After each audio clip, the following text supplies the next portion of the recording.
Testing 1, 2, and 3. I'm going to pause recording. Do I hear a parrot?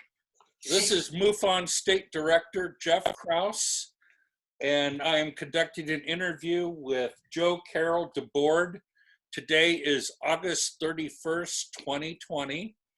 And Carol, or Joe, I'm sorry, do I have your permission to record this interview? Yes. Awesome, thank you very much. Okay, to start, I'd love to hear your recollection of that day in your own words and get it recorded. Well, that it was in the evening, and it was during the Second World War, and we were having blackouts, and In Ventura. it was in Ventura. We lived on the beach right on the water, and when the blackouts would happen, we would turn out the lights, of course, and look out at the ocean. And the whole side of our house was windows, so we could see everything out in the ocean, hoping to see maybe a Japanese submarine or an airplane or something. But it was my grandmother, my mother, and my older brother and I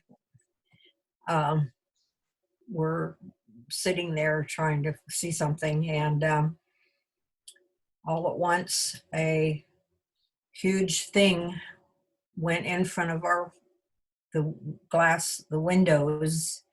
It filled the whole window. I couldn't tell exactly what shape it was because it was too big, and I don't know whether it had lights or if they were windows on it, but there was something on the side that glowed, and it took seconds for it to go past us. I didn't hear a motor or anything. It felt something like maybe a vibration or a humming sound. I can't put my finger on exactly what it was, but we watched it go. It went from Los Angeles direction to Santa Barbara, and the Santa Barbara direction. And we watched it, and afterwards we were all like, kind of, what the heck was that? And my grandmother then just told me to be quiet about it. Then later on, like, she told me not to ever tell anyone about it because they would send me away to a crazy farm and take me away from them. So we never discussed it, but my mother reminded me that the next day, the place that we lived had along the beach, as well as our house, there were two, they were like apartments, two small apartments, and it would have gone right in front of that place too. However, nobody talked, so I don't know. But my mother said that the next day, everybody acted strange. You know, it was like nobody talked, it was different out. The back of our house and the back of the apartments was like, it had a wash house and it had some things there, and everybody was out in that most of the time. That day, nobody was out there. If they did come out, they were out and back in quickly. And that's about it. I didn't, I have no idea what it was. And my parents, my grandparents, my brother, same, had no idea what it was. But it was around the same time that they had seen sightings in Los Angeles. And I was kind of thinking maybe it was connected to that. Um, Possibly, but and maybe not. But then later on, of course, they turned the lights. We could turn the lights back on, and nothing. We didn't see anything, or we didn't hear that there was anything out there. And that's about it. Okay. Now, to the best of your recollection, what time do you recall it being then? It was early evening. I don't know whether we were on savings time or what, but it was dark. We weren't in bed yet because we were kids. We went to bed at 8, so it probably was 7:30 or close to 8. Okay, so had just gotten dark then, probably. Well, no, because this Yeah. was February wintertime still. So dark was probably more around 6:30 still around then. Uh-huh. So yeah, probably just ambient lighting at best still at that time. Right. Um, Now, do you recall any of the adults talking about the damage from what has been termed the Battle of Los Angeles after the fact? Um, I don't remember them discussing it. Um, I've heard about it later than that. I mean, but I don't remember my parents discussing anything. My dad wasn't there because my dad was also he was working in a at a army base doing something. I don't remember what he did then, but it was had to do with measuring things and Annie Weedock no, Island.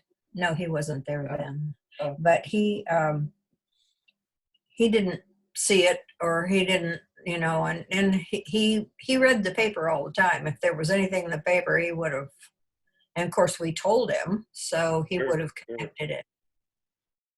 Okay. Now, how about in your childhood or in that period, do you recall seeing any of the damage or going by the area where the Japanese shelling took place? That was north of you a bit. But Right. do you recall seeing that at all? Not at all. No. Okay. I heard about it, but didn't see it. That was a ways north from us. Right. I was just curious if possibly, you might have Well, heard passing discussion. I realized that was, not just yesterday. And, right. you were very young at the time. And too, back in those days, they didn't talk about things like that in front of young, impressionable children. Exactly. And I heard pretty much the same byline from my dad, who was Navy. That particular evening of February 24th, 1942, upset him so badly that he would never talk about it. So getting information from him on that never came about. Right. I've had to do my own research to find out things like that.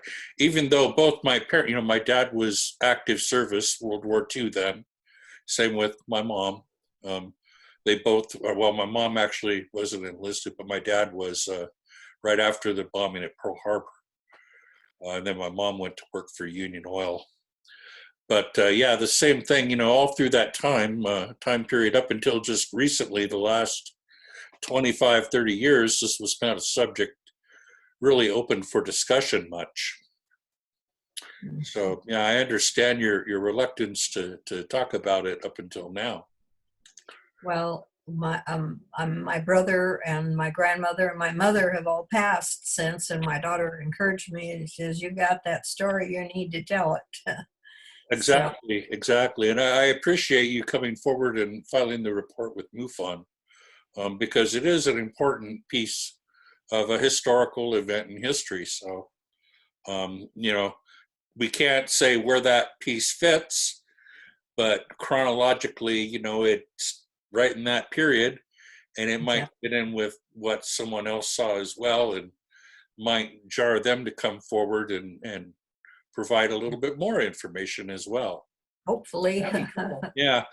I'm going to go ahead and close this case out as unknown unknown aerial vehicle, because I'm pretty sure wasn't anything we can identify. Um, but that doesn't mean that I'm going to stop adding information to this particular case. Okay. Because it is, and I might contact you again with more questions in the not too distant future, because I might find out something else and need to ask you another question. But for all intents and purposes, I am going to close the case as an unknown, which means exactly that, unknown. Exactly. It's one of the more intriguing witness testimonies I've heard, because of the importance of that date, and the size of the object, and like you said, not having any visible means of propulsion or any sound or anything, which, even if it had been a dirigible in 1942, those puppies weren't quiet. No, and that close to the water, the dirigible wouldn't have been there. Exactly. And it's doubtful it would have been that size as well. Right. Now, have you seen the photo in the LA Times of the searchlights converging on whatever it was that everyone fired at? No, I haven't. You've never seen that LA Times photo? Okay. If you get a chance, Google Battle of Los Angeles and then go look at the photos. In fact, maybe you could do it. Well, no, not right now, but when we get done, do it.